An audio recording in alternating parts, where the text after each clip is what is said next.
The key to understanding Cayley tables in an abstract situation is to understand that stuff you already know is a Cayley table. So I'm going to approach this table, which might look familiar, as if it was alien to me. Maybe maybe I learned a different notation. I don't know. The Chinese number, do the Chinese use numbers like we do? I think they know them, but I think they have their own native numbers, and they probably have their own symbol for addition. So or imagine aliens taking a look and trying to learn the system here, following what we do and trying to make sense of it. So we pretend we don't know anything, and then we check certain characteristics and properties. So that's the key thing here is Cayley tables mean you pretend you don't know anything.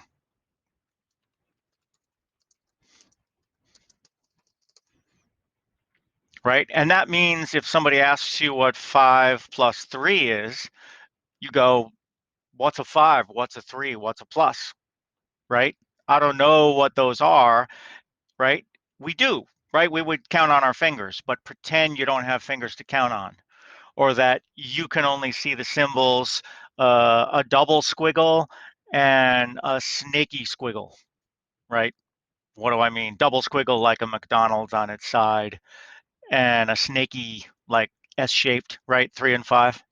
And then we're operating double squiggle or double bump with snake squiggle, right? How would we operate double bump? Which one's double bump again? How would we operate double bump with snaky squiggle, right? We have no idea, except we do. We simply locate the first one that we were asked about, which is double bump.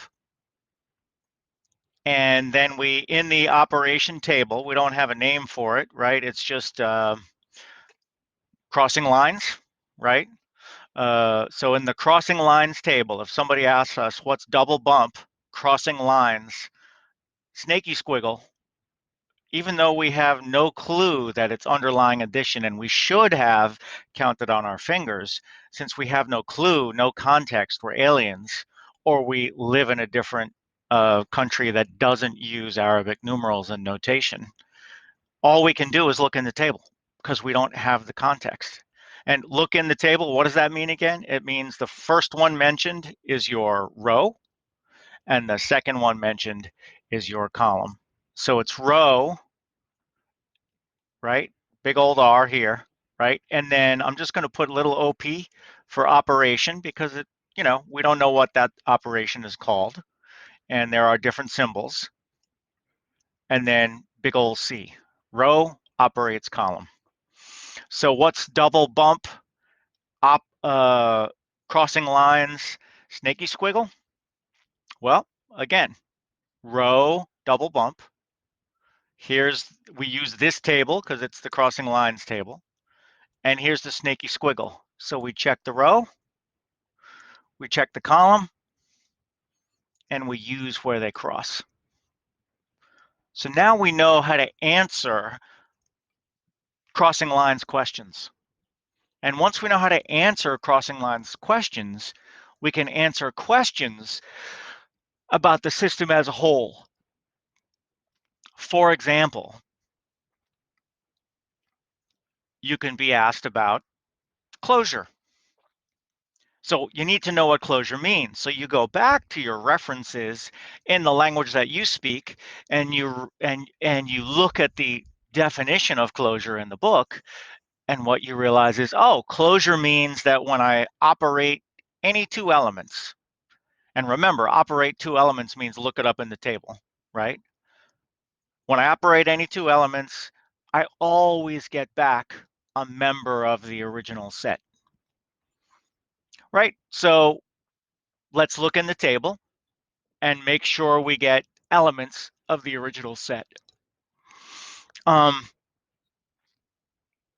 Here it's a little hard because we have an infinite number of elements, but we do know that this is closed if we listed out the elements, right?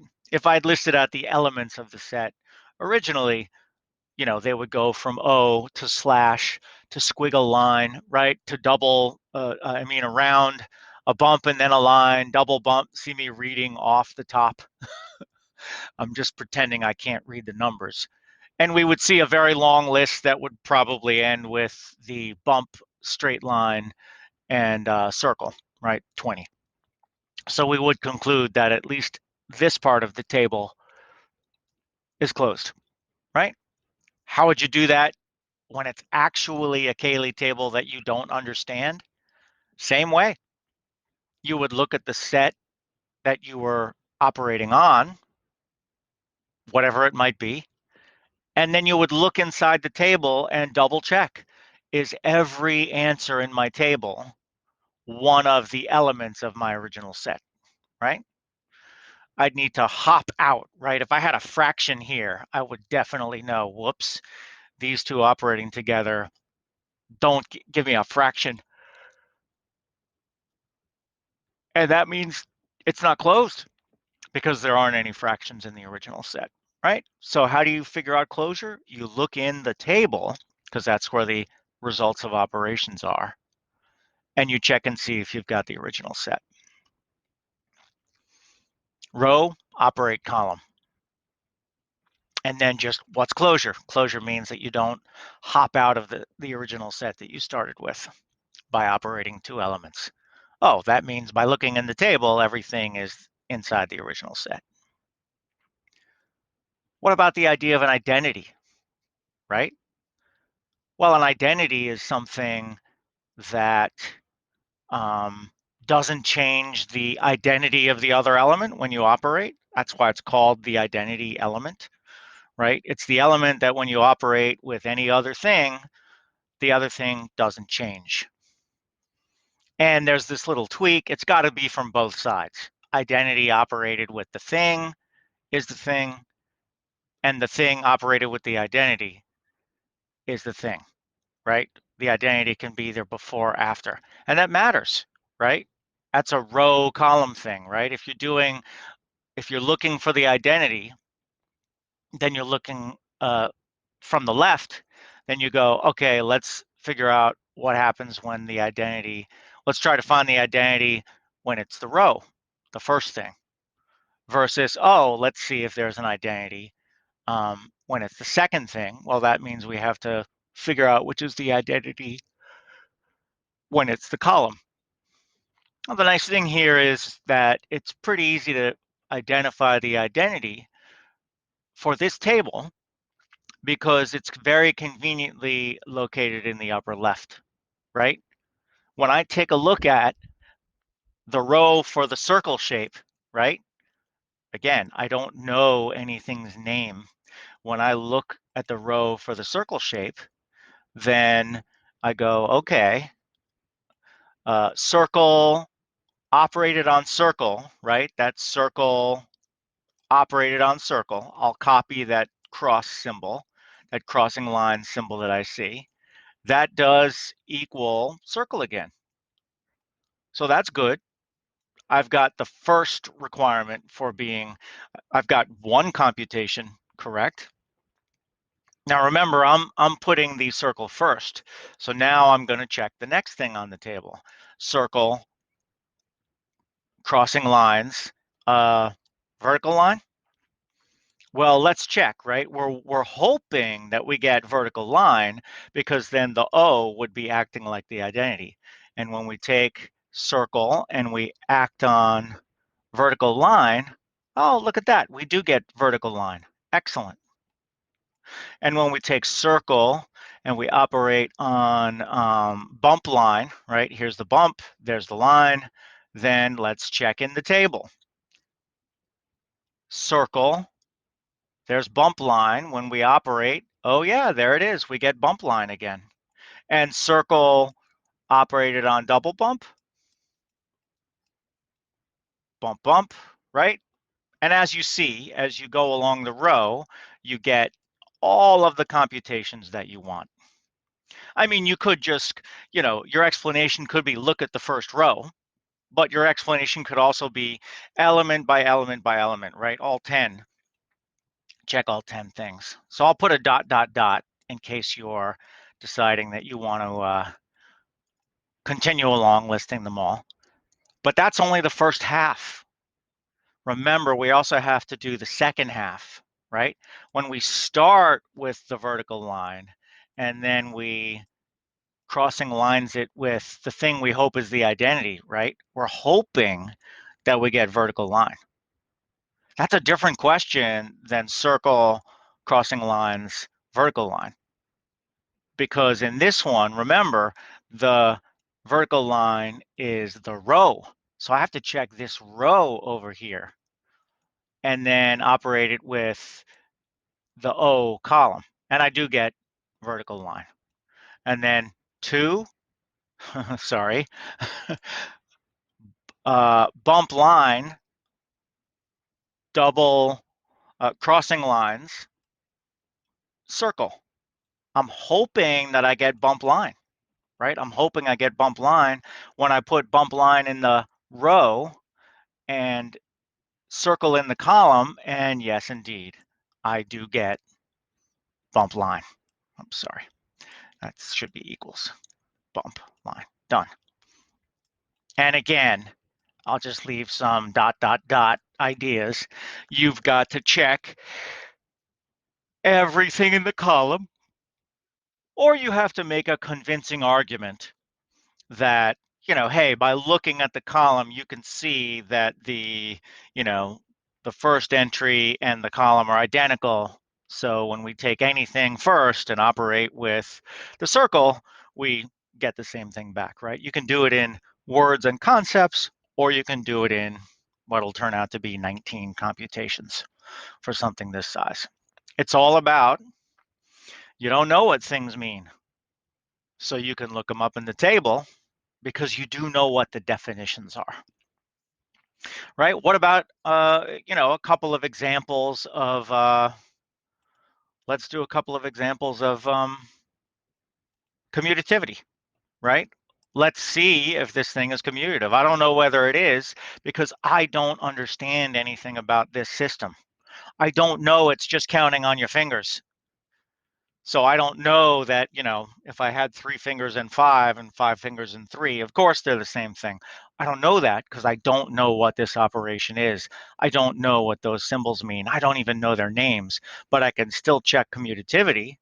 Commutativity is just the property that when you do the operation in the opposite order, you get the same answer. So let's grab an example of couple things we haven't worked with yet. Let's take the angle, right? There's an angle.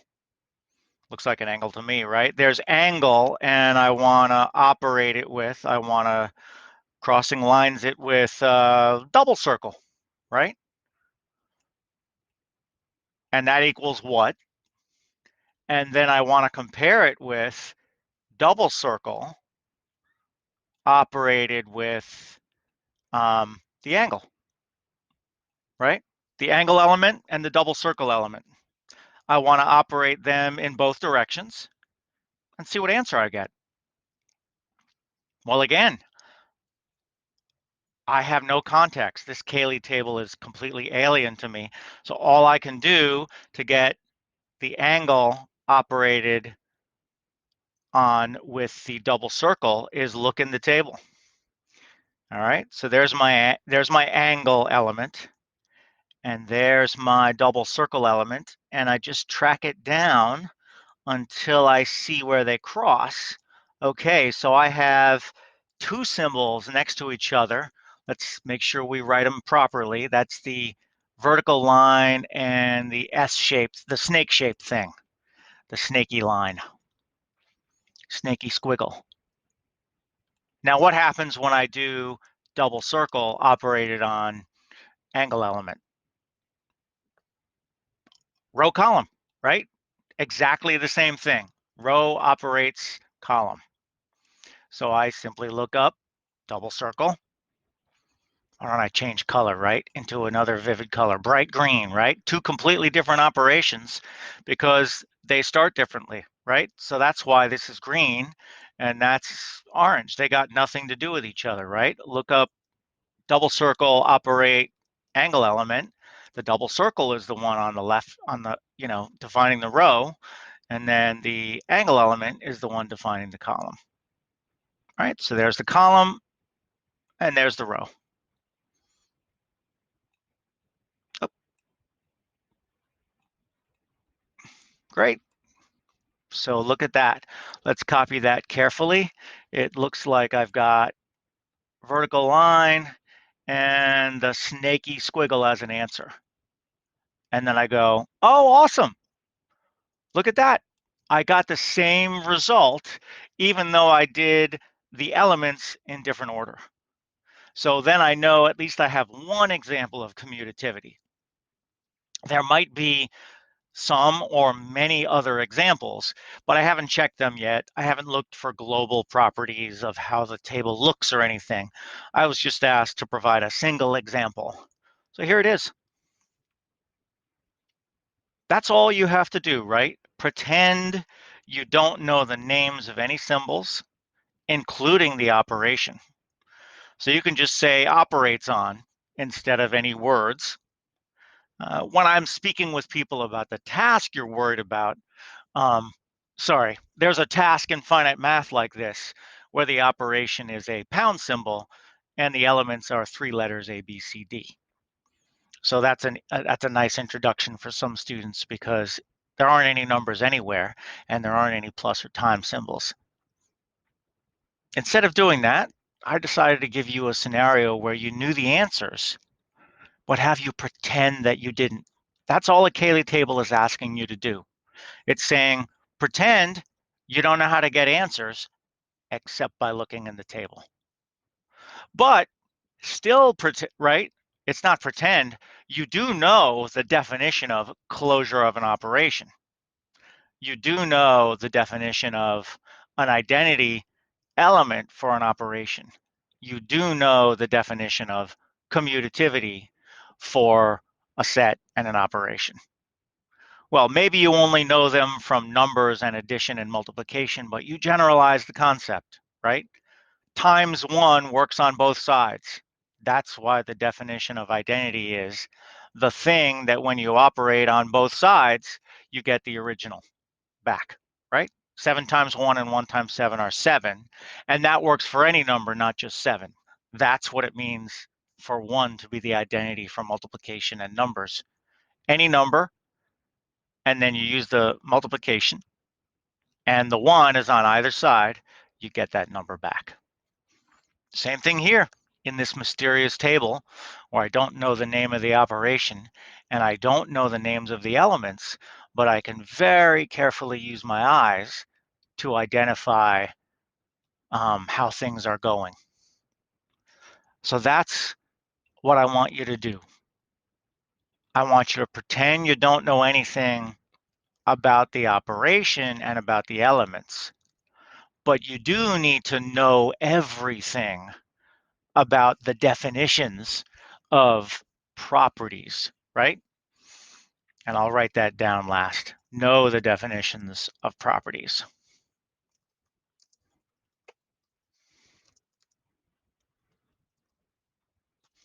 And what I mean by properties is, right, the properties of operations, identity, inverses, commutativity, distribution, inverses, right? Those are the properties that I'm talking about.